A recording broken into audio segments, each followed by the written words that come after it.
नमस्कार, वंदे मातरम। स्वागत है आप सभी का इस वीडियो में। इस वीडियो में हम कक्षा 8वीं के हिंदी विषय से पाठ 10 प्रवास पढ़ने वाले हैं एवं मैं इसमें आने वाली मुख्य बिंदुओं को अच्छे से समझाने का प्रयास करूंगा। सबसे ऊपर की ओर हम प्रारंभ करते हैं। ऊपर आप लोगों को पाठ 10 प्रवास लिखा हुआ मिलेगा। तो सबसे पहले आप लोग केवल प्रवास शब्द का अर्थ समझना चाहिए। आप लोगों को प्रवास शब्द का अर्थ मैं समझाता हूँ। प्रवास का अर्थ है प्रवास, प्रधन वास, मतलब अपने जो निवास स्थान है, हम जहाँ रहते हैं उस स्थान को छोड़कर दूसरे स्थान की यात्रा पर जाना या फिर दूसरे स्थान में रहने के लिए अपने घर द्वार को छोड़कर चले जाना प्रवास कहलाता है। अपने क्षेत्र से, अपने घर से बाहर कहीं रहना प्रवास कहलाता है। ठीक है, तो यहाँ पे इस पाठ में पक्षियों के प्रवास के बारे में बताया गया है। पक्षी किस मौसम में किस दिशा की ओर जाना आना करते हैं या फिर अपने निवास स्थल से पलायन करके किस दिशा की ओर वह जाते हैं और किस मौसम में कहाँ रुकते हैं और तथा किस मौसम में अलग किसी क्षेत्र में रुकने के लिए चले जाते हैं, इसी के बारे में हम डिटेल से पूरे जानेंगे। इसके जो लेखक हैं श्री सालिम अली जी हैं। जहाँ कहीं भी पक्षियों के अध्ययन और अवलोकन की बात चले, डॉक्टर सालिम की चर्चा न हो यह संभव ही नहीं है। डॉक्टर सालिम आप ऐसे समझ सकते हैं कि रोबोट 2.0 रजनीकांत वाली मूवी थी, तो उसमें जो विलन अक्षय कुमार जी थे, तो वो भी एक पक्षियों के प्रेमी हुआ करते थे, उनको पालन करते थे, उनके ऊपर कई सारे शोध किया करते थे, विशेषज्ञ थे पक्षियों के। उसी प्रकार से डॉक्टर सालिम भी एक विश्व प्रसिद्ध भारतीय पक्षी विज्ञानी थे। सालिम अली को भारत के बर्डमैन के रूप में जाना जाता था। उन्हें बर्डमैन के रूप में भी पुकारते थे। बर्ड मतलब पक्षी, मैन मतलब आदमी। ठीक है, वे भारत के ऐसे पहले व्यक्ति थे जिन्होंने भारत भर में व्यवस्थित रूप से पक्षी सर्वेक्षण का आयोजन किया और पक्षियों पर लिखी उनकी किताबों ने भारत में पक्षी विज्ञान के विकास में काफी मदद की है। एक 10 वर्ष के बालक की बया पक्षी के प्रति साधारण सी जिज्ञासा ने ही बालक सालिम को पक्षी शास्त्री बना दिया। पक्षियों के सर्वेक्षण में 65 साल गुजार देने वाले इस शख्सियत को परिंदों का चलता फिरता विश्वकोश कहा जाता था। इस पाठ में स्वाभाविक रूप से प्रवासी पक्षियों के जीवन, उनके प्रवास की चुनौतियों और रोमांच को सहज रूप में प्रस्तुत किया गया है। तो इस कहानी को उन्हीं की किताब से लिया गया है जो आगे हम पढ़ने वाले हैं। ये श्री सालिम अली जी की कहानी से ही लिया गया है। उनकी जो पुस्तक है उसी में से उद्धृत है, जिसमें पक्षियों के प्रवास एवं उनके जीवन के बारे में बताया गया है, उनकी चुनौतियों के बारे में बताया गया है। तो आगे हम पढ़ते हैं। पक्षी विज्ञान से संबंधित जितनी विचित्र बातें हैं उनमें सबसे ज्यादा अजीब है पक्षियों का एक देश से उड़कर दूसरे देश को जाना और फिर लौटना, अर्थात कुछ समय के लिए उनका प्रवास। यह अजीब बात अब भी रहस्य बनी हुई है। साल में 2 बार बसंत और पतझड़ में लाखों चिड़िया किसी सुनिश्चित स्थान पर पहुंचने के लिए लंबी यात्रा के लिए प्रस्थान करती हैं। कभी कभी वे महाद्वीप और महासागर तक पार करती हैं। आप लोगों को पता था क्या कि पक्षी महाद्वीप और महासागर को भी पार करके अपना स्थान परिवर्तन कर लेती हैं? तो किस किस मौसम में ये अपना स्थान परिवर्तित करते हैं? बसंत ऋतु और पतझड़ में लगभग ये अपने अपने स्थान परिवर्तित करते हैं। आप लोग देखेंगे बसंत ऋतु और पतझड़ के समय में पक्षियों की संख्या कुछ ज़्यादा ही हमें आसमान में या फिर हमारे आसपास देखने के लिए मिलती है। और बसंत और पतझड़ किस समय में आता है? बसंत और पतझड़ आप लोगों को लगभग जनवरी फरवरी से लेके मार्च अप्रैल तक के बीच में देखने के लिए मिलेगा। ठीक है, तो उस समय में पक्षियों की आवाजाही या फिर पक्षियों की चहचहाहट हमें बहुत अधिक देखने को मिलती है। अभी भी प्रारंभ हो गया है, ठंड का मौसम प्रारंभ हुआ तो पतझड़ का मौसम धीरे धीरे प्रारंभ होने वाला है, तो अब भी पक्षियों का आवागमन प्रारंभ होने वाला है।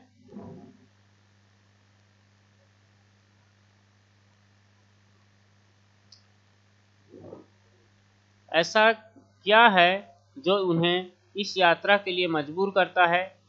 क्यों वे ऐसी खतरनाक यात्राओं के खतरे मोल लेना चाहती हैं और कैसे उन्हें पता लगता है कि किस रास्ते से होकर जाना चाहिए? इस बुनियादी सवालों का अभी तक कोई संतोषजनक उत्तर प्राप्त नहीं हो सका है। हालांकि सावधानी से किए गए कुछ प्रयोगों और प्रवासी चिड़ियों की घेराबंदी के परिणाम स्वरूप अब हमको पहले की अपेक्षा काफ़ी अधिक तथ्य ज्ञात हो चुके हैं। अब क्या क्या तथ्य ज्ञात हो चुके हैं उन्हें हम आगे पढ़ेंगे। तो इसमें कहा जा रहा है कि वैसे तो कुछ जानकारियां प्राप्त हुई हैं कि पक्षियां ऐसे प्रवास क्यों करती हैं, कितने खतरनाक यात्राओं को क्यों करती हैं, खतरा मोल लेकर इतनी दूर दूर की यात्रा क्यों करती हैं, इसके बारे में कुछ खास चीज़ पता नहीं है। फिर भी थोड़ी बहुत चीज़ें हमने आज के वैज्ञानिक युग में पता कर ली हैं, ऐसा कहा जाता है। तो क्या क्या चीज़ें हमने पता कर पाई उसके बारे में आगे हम देखते हैं। चिड़ियों के इस प्रवास की खास बात यह है कि इन दोनों स्थानों के बीच उनका आवागमन बिल्कुल नियमित होता है। उनकी यात्राओं की भविष्यवाणी तक की जा सकती है, जिसमें एक हफ्ते या उससे कम का ही आगा पीछा हो सकता है। चिड़ियाँ लौटकर उन्हीं क्षेत्रों, प्रायः उसी बाग अथवा खेत में आ जाती हैं। यही उनके गर्मी और जाड़े के निवास होते हैं और उनके बीच हो सकता है कई बार मील तक का फासला हो, और उनके बीच हो सकता है कई हजार मील तक का फासला हो। तो यहाँ पे एक और जानकारी हमें यह मिली कि गर्मी और जाड़े में पक्षियाँ अलग अलग क्षेत्रों में निवास करती हैं, इसीलिए वे प्रवास करती हैं। प्रवास का अर्थ मैंने पहले ही बताया कि अपने निज स्थान को, अपने स्वयं के घर को छोड़ के किसी अन्य स्थान में रहने के लिए कुछ समय के लिए चले जाना प्रवास कहलाता है। पहला सवाल जो दिमाग में आता है वह यह कि कुछ प्रजातियों की ही चिड़ियां प्रवास के लिए क्यों जाती हैं, अन्य क्यों नहीं जाती? जवाब हो सकता है कि उन प्रजातियों के लिए उनका जीना इस प्रवास पर ही निर्भर करता है, अन्य प्रजातियों के लिए नहीं। कुछ प्रजातियों के लिए जीने की यह शर्त नितांत अनिवार्य न होकर सिर्फ मान्य होती है, क्योंकि उनके कुछ सदस्य तो प्रवास पर जाते हैं और शेष वहीं बने रहते हैं। इनकी आबादी का एक भाग ही प्रतिवर्ष प्रवास पर जाता है और अन्य वहीं बने रहते हैं। तो यहाँ पे यह भी बताया गया है कि दुनिया के सारे पक्षी या फिर सभी पक्षियों की प्रजातियाँ प्रवास पर नहीं जाती, केवल कुछ पक्षियों की प्रजातियाँ ही प्रवास पर जाती हैं, अर्थात अपने स्थान को छोड़कर दूसरे स्थानों की ओर पलायन केवल कुछ प्रजातियाँ ही करती हैं, और जिनमें से भी कुछ और प्रजातियाँ पलायन करती हैं तो उसमें से आधे पक्षी अपने निज स्थान में ही रुक जाते हैं और आधे पक्षी ही पलायन करते हैं या फिर प्रवास करते हैं।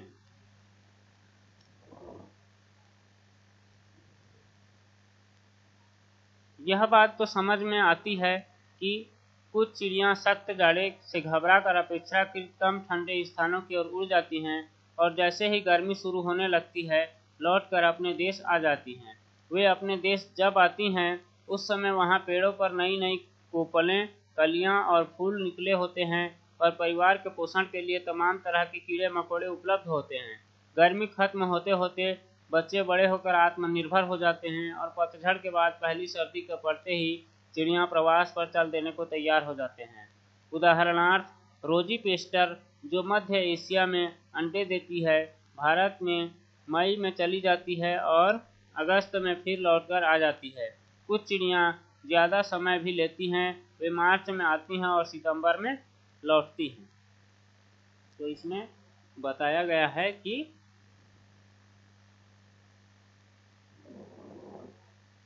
कुछ चिड़ियाँ सख्त जाड़े से घबरा कर अपना स्थान परिवर्तन करती हैं, अर्थात ठंड के मौसम में पक्षियों को अपने रहने के लिए तकलीफ महसूस होती है, अतः वे दूसरा थोड़ा गर्मी का मौसम वाले जगह खोजते हुए अन्य जगह की ओर प्रवास कर जाती हैं। और फिर जब वह वापस आती हैं तो वहाँ पेड़ों पर नई नई कलियाँ खिली हुई रहती हैं, वहाँ कीड़े भी अब पनपने लगे होते हैं, तो पक्षियों के लिए भोजन का व्यवस्था भी हो जाता है, कीड़ों को पक्षियाँ खाने लगती हैं। तो एक उदाहरण भी दिया गया है यहाँ पर कि एक पक्षी का नाम है रोजी पेस्टर, किसी व्यक्ति का नाम नहीं है, पक्षी का नाम है रोजी पेस्टर, जो मध्य एशिया में अंडे देती है। भारत से मई में चली जाती है और अगस्त में फिर लौटकर आ जाती है। भारत से कब जाती है? मई में चली जाती है और अगस्त में फिर लौटकर आ जाती है। कुछ चिड़ियाँ ज़्यादा समय भी लेती हैं, वे मार्च में आ जाती हैं और सितंबर में लौटती हैं। तो ऐसा कई चिड़ियों का, सब चिड़ियों का अलग अलग थोड़ा थोड़ा कम ज़्यादा समय का अंतर रहता है। वे एक स्थान को छोड़कर दूसरे स्थान में जाती हैं, वहाँ से फिर अपने निज निवास, खुद के निवास स्थान पर वापस लौट जाती हैं। यहाँ तक तो ऐसा लगता है कि इन कठिन प्रवास यात्राओं का निश्चित महत्व है और शायद जो चिड़ियाँ प्रवास पर जाती हैं उनके लिए कुछ हद तक यह आवश्यक भी है। लेकिन उलझन में डालने वाली बात यह है कि कुछ चिड़ियाँ प्रवास पर पूर्व से पश्चिम या पश्चिम से पूर्व को लगभग उसी अक्षांश पर लगभग उसी प्रकार के जलवायु वाले प्रदेशों में अंडे देने के लिए जाती हैं। इसके अलावा कुछ ऐसी चिड़ियाँ हैं जो प्रवास के नाम पर सिर्फ कुछ मील दूर ही जाती हैं और इसी स्थिति में यह समझ पाना मुश्किल हो जाता है कि इस प्रकार के स्थानीय प्रवास क्यों इतने आवश्यक हैं और उनके लिए किस प्रकार लाभप्रद हो सकते हैं। उदाहरण के लिए मुंबई में पीलक और पतरिंगे मानसून के दौरान शहरी इलाका छोड़कर थोड़ी दूर दक्षिण के पठार या मध्य भारत की ओर चले जाते हैं और सितंबर के शुरू में जरूर लौट आते हैं। इस संबंध में हम सिर्फ इतना मानते हैं कि स्थानीय प्रवास के लिए थोड़ी दूर के लिए बड़ी संख्या में चिड़ियों का घेरा करके इनके आवागमन के बारे में सही आंकड़ा न इकट्ठा कर लें, कोई सही जानकारी हो भी नहीं सकती। तो यहाँ पे बताया गया है कि इतने कठिन प्रवास का महत्व तो कुछ होगा, लेकिन क्या महत्व है वो समझ में नहीं आ रहा है, ऐसा लेखक कहते हैं।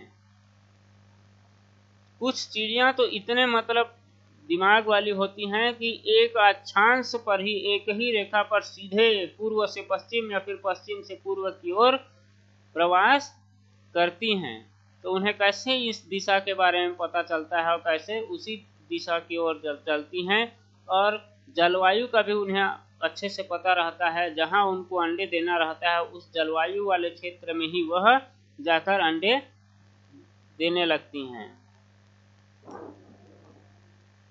जबकि ऐसा कुछ और पक्षियां भी रहती हैं जो पक्षी क्या करते हैं, ज़्यादा दूर नहीं जाती हैं, ना ही पश्चिम से पूर्व की ओर सीधी रेखा में जाती हैं, बल्कि वे कुछ ही दूर जाकर अपना प्रवास समाप्त कर लेती हैं और फिर वापस आ जाती हैं। तो ये समझ में नहीं आया कि कुछ ही दूर जाना इनके लिए क्या फायदेमंद होगा। तो एक उदाहरण आगे दिया गया है। मुंबई में पीलक और पतरिंगे, पीलक और पतरिंगे दो प्रकार के चिड़िया हैं, पक्षी हैं। तो जो उनके बारे में उदाहरण दिया गया है कि ये मानसून के दौरान शहरी इलाका छोड़कर दक्षिण के पठार या मध्य भारत की ओर चले जाते हैं। मध्य भारत अर्थात छत्तीसगढ़, मध्य प्रदेश, ये सब मध्य भारत के क्षेत्र हैं। तो यहाँ लगभग आ जाती हैं, तब मानसून के मौसम में, और जब मानसून समाप्त होता है तब यहाँ से फिर से लौटकर उसी क्षेत्र में वापस चली जाती हैं। तो ये समझ में नहीं आता है कि ये चिड़ियाँ इतने कम दूरी की यात्राएं करके, स्थानीय यात्राएं करके इनको क्या लाभ होता है, ये लेखक समझ में नहीं आता, ऐसा कह रहे हैं। जब हम इन पर विशेष रूप से विश्लेषण करेंगे, जानकारी इकट्ठा करना चाहेंगे, आंकड़े निकालेंगे, तभी हमें इसके बारे में अच्छे से पता चलेगा, ऐसा लेखक कह रहे हैं। अपनी इस लंबी यात्रा पर प्रस्थान करने से पहले प्रवासी चिड़ियाँ इसके लिए बाकायदा तैयारी करती हैं। वे खाना अधिक मात्रा में खाती हैं ताकि चर्बी की एक तह सी बैठ जाए जो उनकी यात्रा में उनके शरीर को ताकत प्रदान करती रहे। कुछ चिड़ियाँ अभ्यास करना और झुंड बनाकर उड़ना सीखना शुरू कर देती हैं। प्रयोगों से पता चलता है कि सूरज निकलने और डूबने से चिड़ियों को प्रस्थान के समय का संकेत मिलता है। लंबी यात्रा में सूरज ही उन्हें कुतुबनुमा का काम कर देता है। अब यह विश्वास किया जाने लगा है कि चिड़ियाँ सूर्य के कोण के अनुसार ही मार्ग निर्धारित करती हैं। धुंध और कोहरा पड़ने से जब सूरज छिप जाता है तो संभव है कि चिड़ियाँ थोड़ी देर के लिए अपने रास्ते में इधर उधर हो जाएं, पर जैसे ही कोहरा छटने के बाद दिखाई पड़ना शुरू होता है वे फिर से अपने रास्ते पर आ जाती हैं। रास्ते में कोई निशान अगर मिल जाए तो उसका भी ध्यान रखती जाती हैं, पर दिन में उनका पथ प्रदर्शन मुख्य रूप से सूरज और रात में तारे ही करते हैं। चिड़ियाँ अक्सर 600 से 1300 मीटर की ऊंचाई पर उड़ती हैं। ऐसे में छोटे निशान तो अक्सर दिखाई ही नहीं पड़ते, पर ये निशान कितने कम महत्व के होते हैं इसका सबसे बड़ा सबूत यह है कि कई प्रजातियों में चिड़िया का बच्चा जब पहल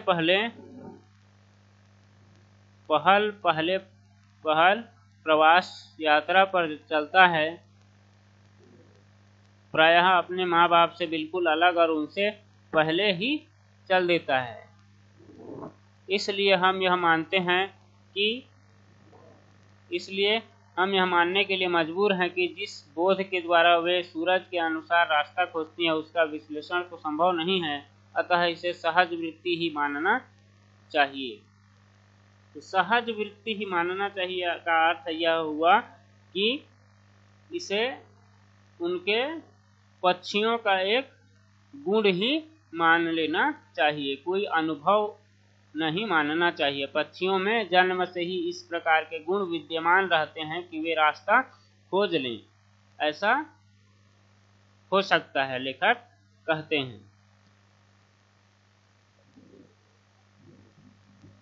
और पहले यह भी कहा गया है कि ये जो प्रवासी चिड़ियाँ एक स्थान से दूसरे स्थान की ओर जाती हैं तो वे सबसे पहले तैयारियां कर लेती हैं। तैयारियों में क्या करती हैं, क्योंकि वे रास्ते में जब आना जाना करेंगी तब उन्हें उड़ते समय खाने के लिए सभी जगहों में भोजन प्राप्त नहीं होगा, इसलिए वे जब उनके उड़ने का दिन या फिर प्रवास करने का दिन निकट आता है तो वे अधिक खाना खाने लगती हैं, अधिक भोजन करती हैं, जिससे उनके शरीर में चर्बी की एक सतह बैठ जाती है।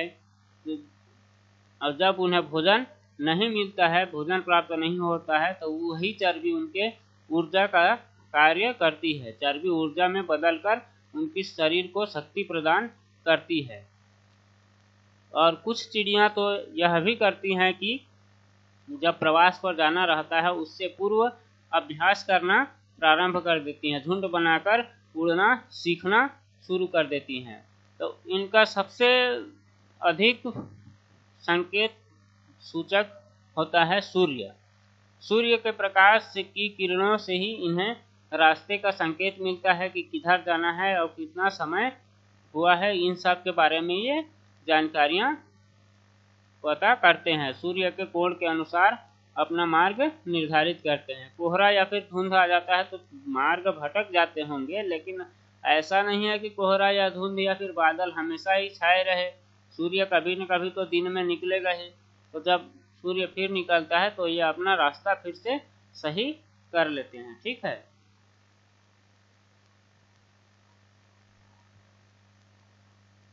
छोटे मोटे चिन्हों को तो ये निशान नहीं बना पाते रास्तों के लिए, लेकिन बड़े बड़े कुछ अलग अलग जगहों को ये ऊपर में उड़ते हुए पहचान लिए रहते हैं, जिससे इन्हें रास्ता याद रहे और ये उसी रास्ते पर वापस भी लौट सकें। कुछ प्रजातियां ऐसी होती हैं जिनकी चिड़ियाँ अकेले ही प्रवास यात्रा पर चलती हैं। हालांकि अधिकांश चिड़ियाँ छोटे या बड़े दलों में ही चलती हैं। अनेक छोटी चिड़ियाँ वैसे तो सब काम दिन में करती हैं, पर प्रवास में रात को ही उड़ना पसंद करती हैं, शायद इसलिए कि रात को आक्रामकों से कम खतरा रहता है। आक्रामकों से कम खतरा रहता है मतलब आक्रामक पक्षियों से कम खतरा रहता है, या फिर नीचे में कहीं पर रहें तो कहीं कोई जीव या फिर जानवर कोई उन्हें खा ना ले या फिर चोट न पहुंचा दे, या फिर ऊपर में उड़ते समय कोई चील या बाज या फिर बड़े जो भी पक्षी रहते हैं ईगल, वे उन्हें कुछ नुकसान न पहुंचा दें। इसलिए भी कई चिड़िया रात में उड़ना पसंद करती हैं। कई पक्षियां रात में उड़कर प्रवास करना पसंद करती हैं, जबकि अधिकतर पक्षियां दिन में उड़कर प्रवास करना पसंद करती हैं, क्योंकि वे सूर्य के प्रकाश या फिर सूर्य के प्रकाश से जो किरण आती है उसके कोण के आधार पर वे दिशा का ज्ञान प्राप्त करते हैं, इसलिए वे दिन में उड़ना अधिक पसंद करते हैं। छोटी चिड़ियाँ लगभग 30 किलोमीटर प्रति घंटा के हिसाब से उड़ती हैं और प्रवासी चिड़ियाँ एक दिन में औसतन 8 घंटे उड़ती हैं। अर्थात वे कितना हुआ, 240 किलोमीटर एक दिन में उड़ सकती हैं। ठीक है, औसतन 8 घंटे उड़ती हैं कहा जा रहा है। और छोटी चिड़ियाँ लगभग 30 किलोमीटर प्रति घंटा की रफ्तार से उड़ती हैं। तो 30 किलोमीटर एक घंटा में, तो 8 घंटे में कितने हुए, 240 किलोमीटर। तो एक दिन में 240 किलोमीटर लगभग चिड़ियाँ उड़ जाती हैं। इसलिए प्रवास यात्रा का एक खंड 250 किलोमीटर से कम होना चाहिए।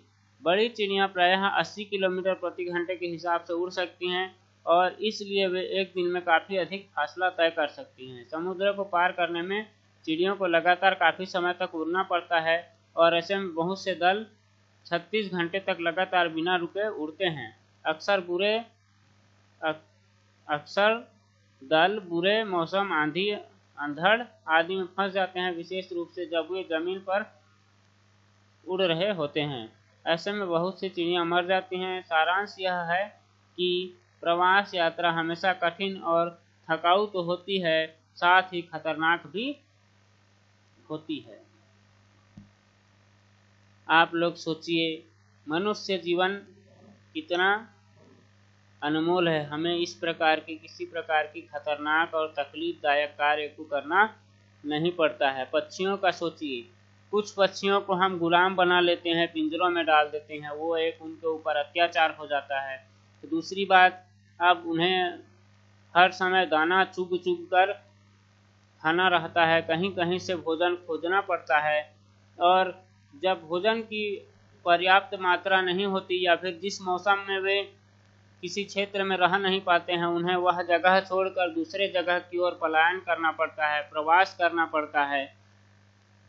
तो वे इतने दूर दूर की यात्राएं करती हैं। कई बार समुद्रों को भी उन्हें पार करना पड़ता है। समुद्र को पार करते समय छोटी चिड़ियाँ समुद्र पार नहीं कर पाती हैं, जबकि बड़ी चिड़ियाँ समुद्र पार करने में सफल होती हैं। किंतु अगर कभी आंधी तूफान कुछ आ जाता है तो उसमें वे फंस जाती हैं और फंसने पर कई पक्षियों की मृत्यु भी हो जाती है। तो यह जो भी प्रवास का कार्यक्रम उनका रहता है, प्रवास यात्रा रहती है, यह कठिन तो होती ही है बल्कि खतरनाक भी होती है, क्योंकि इसमें कई पक्षियों की जान भी चली जाती है।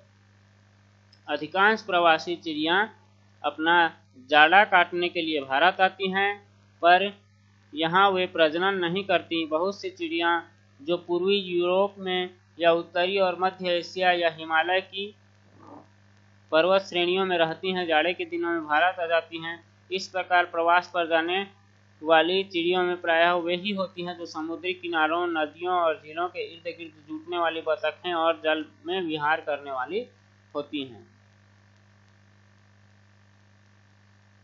यहाँ भारत के बारे में कुछ बताया गया है। अधिकांश प्रवासी चिड़ियाँ जाड़ा काटने के लिए भारत आती हैं। ठंड के मौसम में दूसरे क्षेत्रों में अधिक ठंड पड़ती है। भारत के मध्य क्षेत्र में कम ठंड यहाँ पे पड़ती है, या फिर राजस्थान रेगिस्तानी एरिया में कम ठंड पड़ती है, इसलिए वहाँ पे ये पक्षियाँ ठंड के मौसम में आकर निवास करना चाहती हैं। तो ठंडी एरिया या फिर ठंडे क्षेत्रों से प्रवास करते हुए गर्मी वाले क्षेत्रों में आकर ये निवास करती हैं, किंतु यहाँ प्रजनन नहीं करती हैं, अंडे नहीं देती हैं, बल्कि ये वापस जाकर ही अपने क्षेत्र में ही अंडे देती हैं। कहाँ कहाँ से भारत में आती हैं? पूर्वी यूरोप, उत्तरी और मध्य एशिया या फिर हिमालय की पर्वत श्रेणियों में रहती हैं, जो जाड़े में भारत में आ जाती हैं। प्रवासी चिड़ियों के बारे में निश्चित जानकारी इकट्ठी करने के बारे में इस शताब्दी के प्रारंभ में से ही संसार भर में जो तरीका अधिकाधिक प्रयोग होता आया है वह है उनकी टांगों में एल्यूमिनियम के छल्ले पहना देना। चिड़ियों को पकड़कर छल्ला पहनाया जाता है, रजिस्टर में लिखा जाता है और फिर छोड़ दिया जाता है। ये छल्ले उपयुक्त नापों के बने होते हैं। उन छल्लों पर क्रम, संख्या और छल्ला पहनाने वाले का पता दिया रहता है, जिसका अर्थ होता है कि जिसको भी यह चिड़िया किसी भी स्थिति में मिले वह उसे इसकी सूचना दे दे। तो अब लोगों ने क्या किया, एक तो पहले ही कैद करके रखते थे, तो उससे चिड़ियों को परेशानी होती थी। अब चिड़ियों के बारे में विश्लेषण करने के लिए या फिर खोजबीन करने के लिए चिड़ियों के पैरों पर एल्यूमिनियम का छल्ला पहना दिया गया।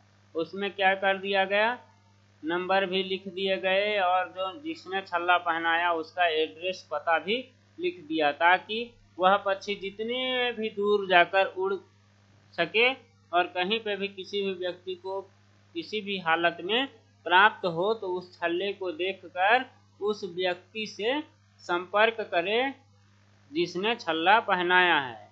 तो छल्ला पहनाने वाले जो भी वैज्ञानिक या फिर खोजकर्ता होंगे उन्हें यह पता चल सके कि हमारा छल्ला पहनाया हुआ पक्षी कितना दूर उड़ सका।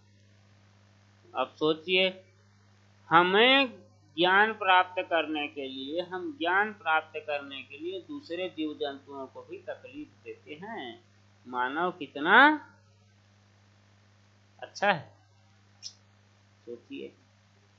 मुंबई की नेचुरल हिस्ट्री सोसाइटी इस संबंध में एक योजना चला रही है, जिसके अनुसार विभिन्न प्रवासी प्रजातियों की चिड़ियों के छल्ले पहनाने का काम भारत के विभिन्न भागों में बड़े पैमाने पर किया जा रहा है और पिछले 5 वर्षों में उसको बहुत से ऐसे तथ्य और आंकड़े प्राप्त हुए हैं जो पहले बिल्कुल अज्ञात थे।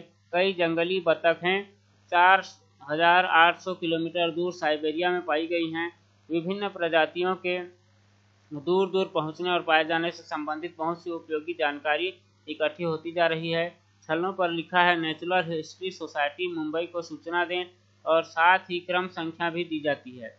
पाठकों से निवेदन है कि वे इस बात को अधिक से अधिक लोगों को बताएं, जिससे उनको मालूम हो कि अगर किसी को कोई छल्ले वाली चिड़िया मरी मिले तो उन्हें क्या करना चाहिए। इस प्रकार जो भी सूचना एकत्र होती है बहुमूल्य होती है और कभी भी व्यर्थ नहीं जाती।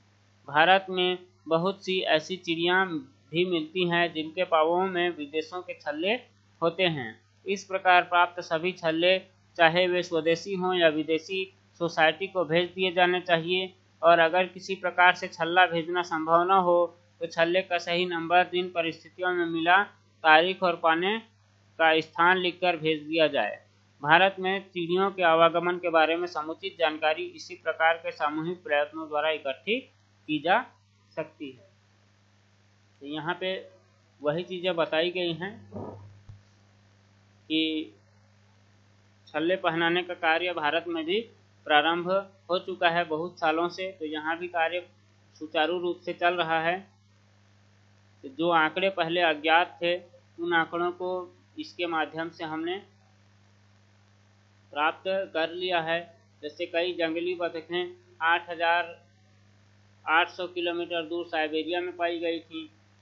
तो कैसे पता चला? उनके पैरों में छल्ले बंधे हुए थे, यहाँ छल्ले बांधे गए थे और वहाँ पे इन्हें पाया गया। उसमें क्या लिखा हुआ रहता है? छल्लों पर लिखा रहता है नेचुरल हिस्ट्री सोसाइटी मुंबई को सूचना दें। और साथ ही उस पक्षी की क्रम संख्या भी लिखी रहती है। तो यहाँ पे हमें भी आगे कहा जा रहा है कि आप भी अगर कहीं पे ऐसी कोई पक्षी या फिर चिड़िया को मृत अवस्था में या फिर किसी भी घायल अवस्था में या फिर जीवित अवस्था में देखें जिसके पैरों पर छल्ले बंधे हों और उसमें कुछ नंबर लिखा हुआ हो, तो तुरंत ही सोसाइटी को संपर्क करें। किसे संपर्क करें? नेचुरल हिस्ट्री सोसाइटी मुंबई को सूचना दें, ऐसा कहा जा रहा है। ठीक है, तो इन्हीं सब के माध्यम से अब सोसाइटी को भेजे गए जो भी सूचना रहेंगी उसके माध्यम से ही पक्षियों के बारे में जानकारी हासिल करना संभव हो पाएगा। जो भी सूचना एकत्र होती है वह बहुत बहुमूल्य होती है। भारत में ऐसी भी चिड़िया मिलती हैं जिनके पाँव में विदेशी छल्ले भी होते हैं। इस प्रकार सब प्राप्त सभी छल्ले चाहे स्वदेशी विदेशी हों सोसाइटी को भेज दिए जाने चाहिए, ऐसा यहाँ कहा जा रहा है। तो इनमें इस पाठ से हमें बस यही सीख मिलती है कि चिड़िया प्रवास पर जाती हैं। क्यों प्रवास पर जाती हैं? क्योंकि उन्हें भोजन की दिक्कत होने लगती है या फिर जलवायु परिवर्तन के कारण उन्हें ठंड के मौसम में या फिर गर्मी के मौसम में किसी स्थान पर निवास करने में परेशानियों का सामना करना पड़ता है। इसलिए वे अपने अनुकूल जलवायु वाले स्थल में मौसम अनुसार प्रवास करती हैं, चले जाती हैं और जहां उनके अंडे देने के लायक जलवायु होती है वहां वे अंडे देती हैं या फिर प्रजनन करती हैं तथा फिर से पुनः जब मौसम परिवर्तन होता है और जलवायु उनके अनुकूल हो जाती है उनके निवास स्थल में, तब वे वापस जाकर अपने स्वयं के पुराने निवास स्थल में चली जाती हैं। यही उनके प्रवास की कहानी होती है। तो आप लोगों को यह पाठ समझ में आया हो और ये वीडियो अगर पसंद आया हो तो वीडियो को लाइक कर देवें, चैनल को सब्सक्राइब कर देवें। धन्यवाद।